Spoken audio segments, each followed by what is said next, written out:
A shot now that it's got a verse on it, and there's no better place to start than the very first verse of the first book of the Bible, and it says, "In the beginning, God created the heavens and the earth." And this is something that I, of course, believe with all my heart. Um, there's no way that this beauty just happened. Um, and as I've traveled the world, that belief has gotten stronger and stronger, believing in a God that created the beauty that we are looking at. And it's not something that just exploded out of the sky or whatever and all of a sudden turned into all this that we get to witness. This particular shot here, um, I had made a trip out west. I had been over in Utah shooting. It was a Mormon owned ranch that the rancher and I got very close. He was a wonderful man, and he had. I was over there in time for a roundup, big roundup of cattle that they had gone out, and they were spread all over one by one, and they rounded them all and brought them in, and we got to do a branding. And part of the deal that he did with me, he says, "Okay, Mike," he says, "one day you're going to shoot, and the next day you're going to brand, and you're going to do the things with the cowboys." I said, "That's great. That's great." He already knew I had done some, supposedly, and so I was already sorry that I had even mentioned that to him. But anyway, so I did do the branding, and we dehorned them and gave them their shots, and also castrated them. That was a lot of fun. And we after we castrate them, we'd throw them on. There's a little metal pit where we kept all the branding irons, and we'd throw them on top of that little metal part, and we'd fry them right there as we're doing the brandings, and then we'd eat them as we go. And I asked them if they had any Wendy's sauce or anything for them, and they kind of like cracked up. But anyway, no, they were very good, actually, very good. But it was a very hectic shoot, and when it was finished, I had always wanted to find the real buckaroo country. We talk about buckaroo cowboys, and actually, very few states even have buckaroo boys. They're more your normal cowboys.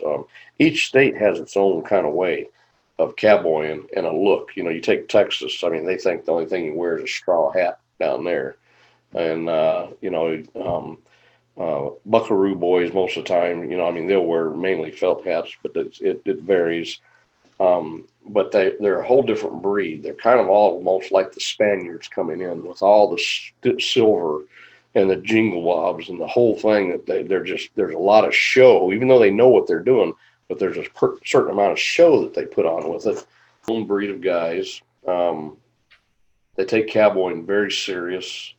They live the life sort of the buckaroo cowboy. Their dress is totally different. They're into a lot of showmanship of not only what they wear, but even the way they ride and rope and different things that they use. Um, a lot of sterling silver, even on the horse bits and different things like that. There'll be silver and stuff hanging down, and they usually their hats are a lot of them are the big flat brimmed hats that'll go out and they always wear, of course, the big tall, very decorative, very expensive handmade boots. Usually they've got Spanish spurs with the big rowels on them and jingle bobs and stuff that make them cling. And um, then there were like the chinks. Let me explain. Chinks are basically like we're supposed to call them shaps. Gringos call them chaps.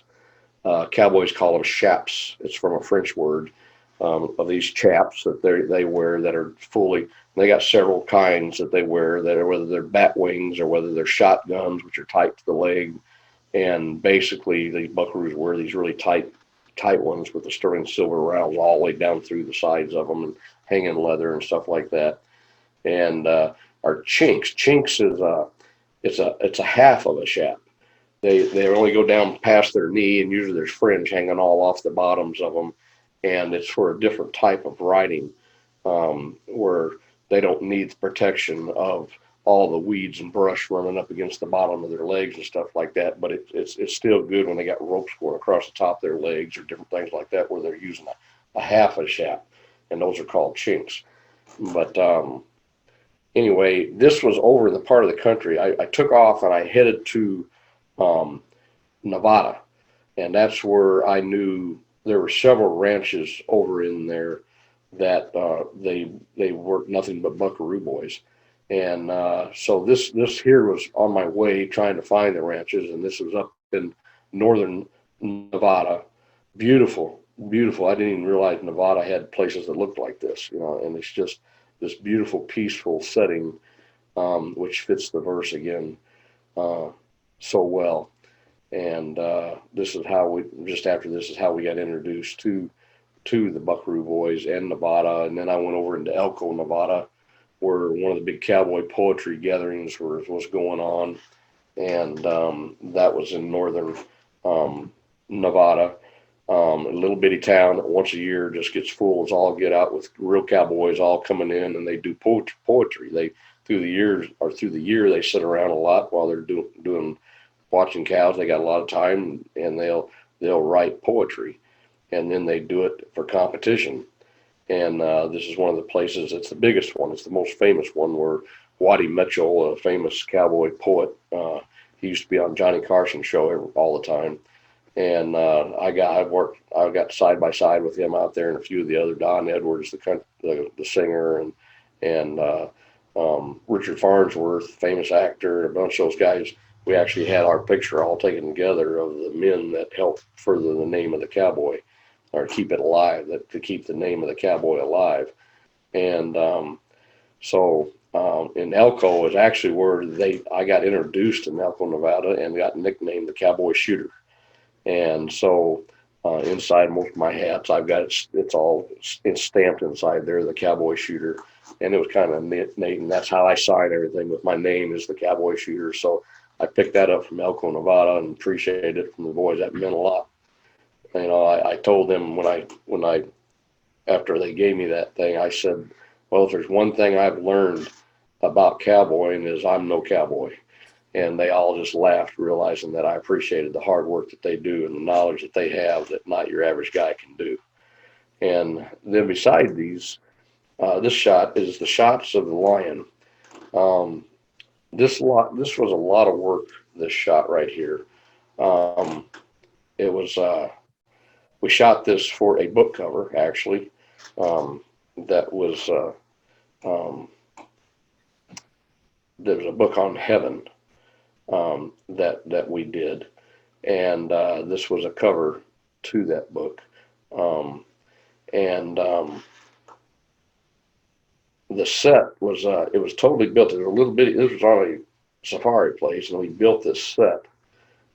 This is not retouched. This is not put together and retouching or nothing. It was totally shot in one shot, and that was an examining table that was in this little small block building, and I'm about 4 foot away from the cat, shooting the camera and the tripod and everything, and we've actually got it all lit, and none of us knew what he was going to act like when the strobes went off.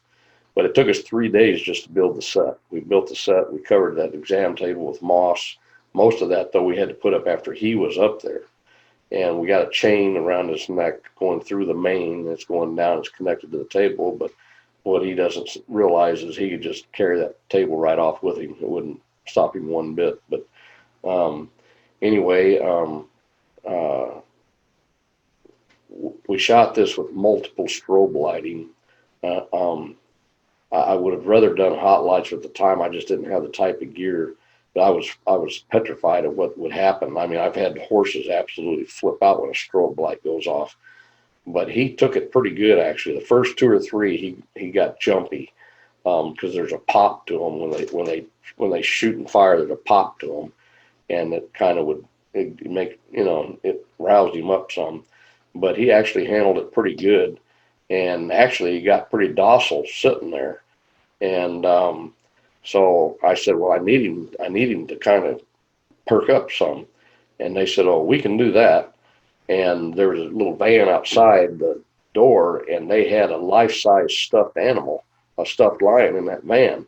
And all of a sudden they came up behind my head, and they put that stuffed lion right about my head. And about that time, his eyes just all of a sudden his eyes perked up, and he perked up, and the ears went up, and bam, I got the shot. And so that was I was about ready to jump out of the room when they did that. He got all excited. But even at the end of the shoot, they had about 5 guys around with the electric sticker rods that they would use if he got out of control, because they're all guarding me, trying to make sure the lion doesn't come over there, eat my hat or something. And so luckily, right then while I was working, they didn't have to do anything. He stayed there pretty good. And as you can see by the bottom picture, they talked me into going up on the rear of the lion. You can tell by his head position and stuff there, he's not real certain about my pose back there. And he wasn't. He was like really, I mean, really edged up. But I did it. I don't know how I let him talk me into it, but that's why I stay in trouble in my career all the time, and some of the stupid things I'll try. But so anyway, got the shot of me laying there with the cat. And but right at the end of the shoot, he got rambunctious and came up off that table, took the table with him, and came towards kind of the owner and or the guy that ran the preserve. And they had to do all they did to get him calmed back down and get him out of there. So luckily, I got the shot. It pulled off. And one of the shots we did is where he's sitting there and has a lamb tucked in beside him, because it's dealing with the lion and the lamb in heaven. And of course, you couldn't shoot him that way, because the lamb would have been beheaded in about 2 seconds, and he would have had a nice lamb for his meal. But so we shot the lamb, and I took that big stuffed lion. As a matter of fact, I took that big stuffed lion, and I curled this lamb all up in that position, and I shot the lamb by itself, and then we put them together. But that was the only thing we retouched. The rest of it was basically an unretouched shot.